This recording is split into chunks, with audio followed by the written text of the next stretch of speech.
लेकिन बीजेपी मुख्यालय पे क्या माहौल है, जानने के लिए चलते हैं अपने संवाददाता रविकांत राय के पास। रविकांत, किस तरह का मूड दिखाई पड़ रहा है? लगातार अभी बैठकें हो रही हैं और लगातार जो है वो मीडिया से मुखातिब भी नेता और कार्यकर्ता हो रहे हैं।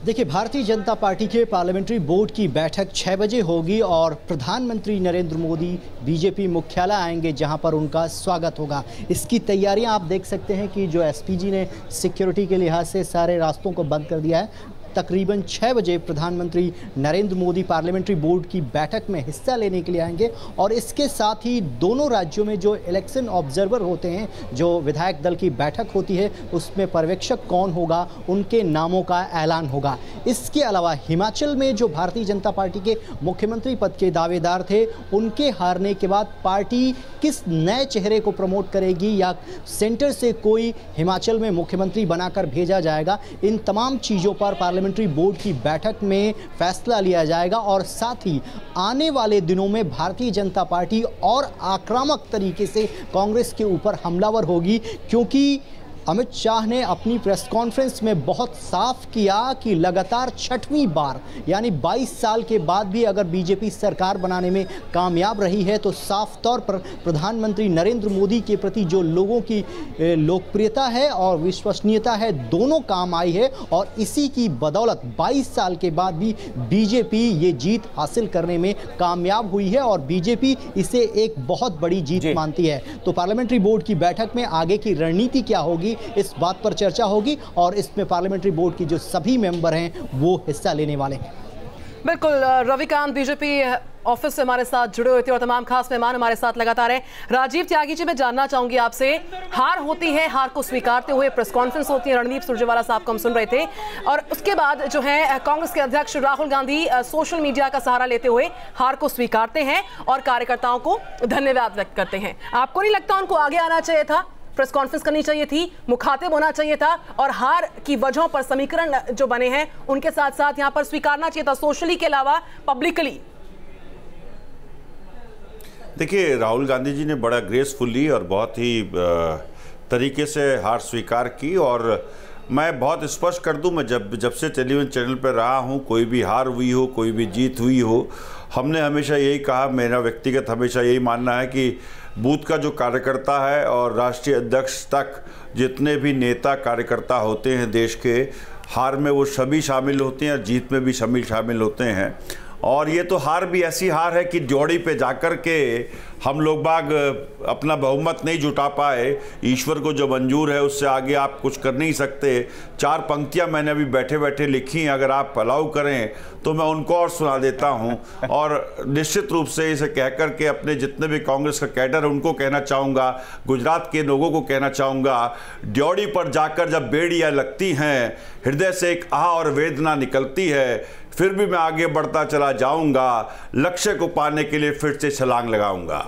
तो निश्चित रूप से राजनीति अनवरत है, राजनीति एक दिन का कार्य नहीं है। जब तक मेरी सांस है, जब तक ईश्वर ने प्राण दिया है, हम राजनीति में जब तक रहेंगे, लड़ते रहेंगे, भिड़ते रहेंगे। धर्मनिरपेक्षता के कैरेक्टर को, समाजवाद के, प्रगतिशील समाजवाद के कैरेक्टर को, किसानों की मांगों को, नौजवानों की मांगों को, महंगाई पर, अन्य सभी मुद्दों पर हम सरकार को घेरते रहेंगे और निश्चित रूप से एक दिन ऐसा होगा कि हम भी सफलता प्राप्त करेंगे और देश के जितने भी नागरिक हैं हमारे भी माथे पे अपने चरणों की धूली लगा करके हमें भी सफलता देंगे। हम उस दिन का इंतजार करेंगे और जब तक वो दिन नहीं आएगा जब तक हम संघर्ष करते रहेंगे। ये मेरा अहद है, ये मेरा वचन है। राजीव जी, इंतजार का लम्हा लंबा ना होता चला जाए क्योंकि काम बहुत जल्दी करना होगा। हरीश खुराना जी भी हमारे साथ मौजूद हैं। हरीश जी, लक्ष्य की तरफ बढ़ना है, लगातार बढ़ना है, कांग्रेस नेता ये कह रहे हैं और यहाँ झटका भी है, एक तरह से यहाँ संकेत भी है गुजरात की तरफ से। अगर देखा जाए 2019 के लिए आपकी तैयारी थोड़ी अलग होगी, आप इससे सबक कुछ लेना चाहेंगे?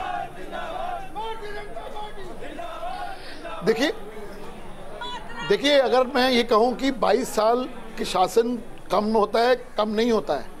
जिस प्रकार से आज गुजरात की जनता ने हमारा 22 साल का विकास का शासन देखा और दोबारा हम पे विश्वास प्रकट किया, और मैं धन्यवाद देना चाहूँगा राजीव जी का, जो राजीव जी ने बड़ी ग्रेसफुली इसको एक्सेप्ट किया। बहुत अच्छे इंसान हैं ये, बहुत अच्छे नेता हैं ये, लेकिन मैंने कई चैनलों पे देखा इनके नेता एक्सेप्ट नहीं कर पा रहे हैं इस डिफीट को।